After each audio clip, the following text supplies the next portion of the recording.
President Biden likened the American people to the Statue of Liberty in his farewell address, able to sway in stormy weather without breaking. He highlighted what he saw as his administration's domestic achievements, including the infrastructure and chips and science bills, and that Medicare can now negotiate drug prices. It will take time to feel the full impact of all we've done together. But the seeds are planted, and they'll grow and they'll bloom for decades to come. Off the top, he mentioned the hostage ceasefire deal reached between Israel and Gaza, noting the incoming and outgoing administrations worked on it in Doha together. This plan was developed and negotiated by my team, and will be largely implemented by the incoming administration.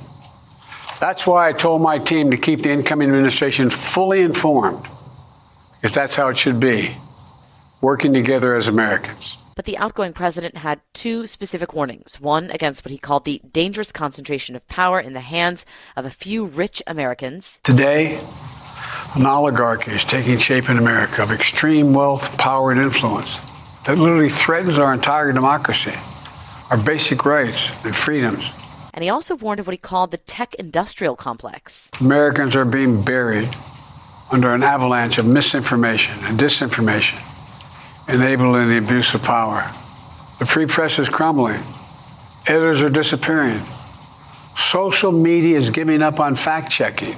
He ended with thank yous, though, including to the American people, and told us to stand guard, to keep the flame and keep the faith. This was a capstone to 52 years in political life for President Biden. Josh Kraushaar is Fox News Radio's political analyst. I was struck that the speech was a little less focused on his own administration's accomplishments, which he's been talking about throughout the final weeks of his administration. But it was really a look at and really a warning about sort of the country's future, especially targeting what he called the tech industrial complex and warning about oligarchs taking control of the country. It sounded like he was firing shots at Elon Musk, even though he didn't mention him by name, maybe Mark Zuckerberg.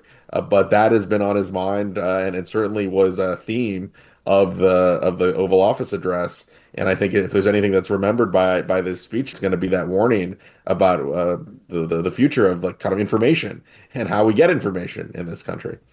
Let's bring into the conversation our Washington, D.C. correspondent for Fox News Radio, Jared Halpern. Jared, we see the polling. His numbers upon leaving office are low, but he does insist that he got some things done and that these things will bear fruit in the future. The Chips and Sciences Act, infrastructure spending.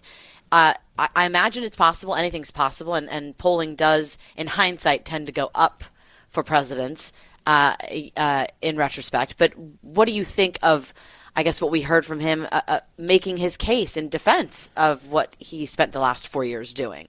Well, it's been a frustration of the White House for a long time, even going back to the early days of the reelection campaign, right? When poll after poll after poll showed that President Biden's approval ratings were not good on the economic front.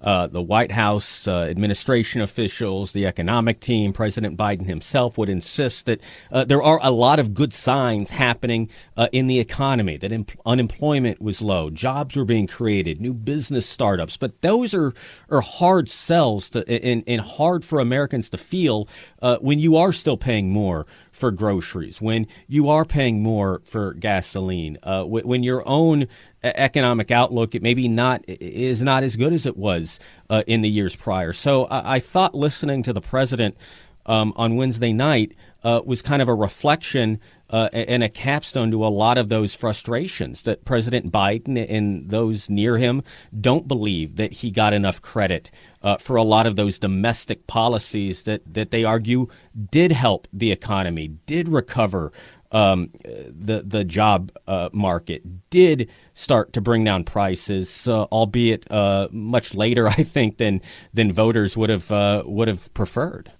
And it was interesting to hear about the warnings. Presidents use these farewell addresses to not only talk about what they see as accomplishments, but issue those warnings. In this case, we were warned of an ultra-wealthy oligarchy forming in this country, the notion of power being concentrated in the hands of a few. Perhaps that was a partisan dig. I'm not sure, but you made a point that it shouldn't be partisan if it was. Yeah, well, look, there is a very partisan battle on like whether liberals or conservatives have control of these social media apps that everyone uses. And I think there's been a lot less focus on, oh my goodness, China is in control of the most popular app for, it's not a left versus right issue. It's a China versus US and, the future of kind of American national security issue. So, I think, one of the kind of alarming trends is that we kind of, everything has descended into a partisan food fight, often mindless at times. And we've had these arguments over, who's controlling these social media platforms. But I think the bigger issue here, and that Joe Biden was trying to get at, though I don't think he's not the best messenger for this, but I think it's a very relevant issue, which is that, we're not getting shared. There's no sense of shared information, shared set of facts. We kind of live in our own information bubbles. And that's what these social media platforms are doing to us as a society. No, they're really making it hard for well-meaning Americans to find accurate sources of news. And they're actually hurting some of the sort of the legacy mainstream providers that have been able to do that effectively for many, many years. So look, we're kind of in a Tower of Babel moment where people, get their news and frankly get a lot of inaccurate information from social media. And that's not, I don't think that's a healthy development, no matter whether you're on the left or whether you're on the right. So that's going to be a theme, I think, in our politics for quite some time. And the days of people having some shared set of information that they can at least have some facts that they can argue about. Now no one even no one even agrees on the same facts on a basic situation. So well, and I think that's where we heard him warn against the rise of the tech industrial complex, right? It was interesting to hear him say that about the power these tech companies wield, warning us that we're being buried in disinformation. It almost sounded like he was trying to push back against Meta CEO Mark Zuckerberg, who just told us that it was actually the Biden administration using its power to scream at Facebook staff over posts they wanted taken down. It sounds like we're having another kind of battle here. He also mentioned AI in the speech, and I think that is going to be. I mean, you see on the internet increasingly like deep fakes, and it's kind of remarkable, like the power that some of these AI models can do that the public has access to. But that you're going to see videos and pictures that look awfully real that are increasingly not accurate, and being able. I mean, I think we haven't even really. I mean, I don't think Biden again was. I don't think he did the best job communicating his fears, but you could see a lot of themes. The tech industrial complex was the way he labeled it in an echo of Dwight Eisenhower's military industrial complex phrase from 1960. But look, I think a lot of people are going to look back at that language, and maybe in 5 years we'll be looking at sort of the chaos in media and looking back at that as sort of looking back at where we are now as sort of a quaint time, and maybe Joe Biden's warnings and concerns had some credibility.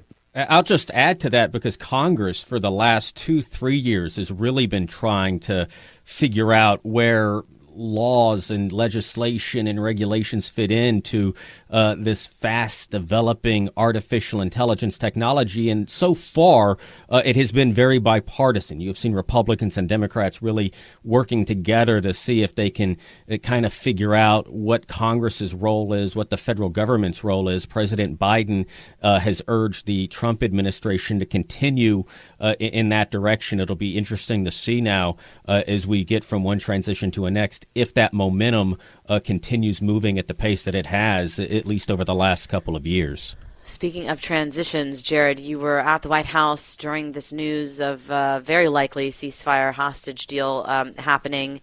It is remarkable to hear these two administrations working together, particularly on something this big, and seeing it come to fruition.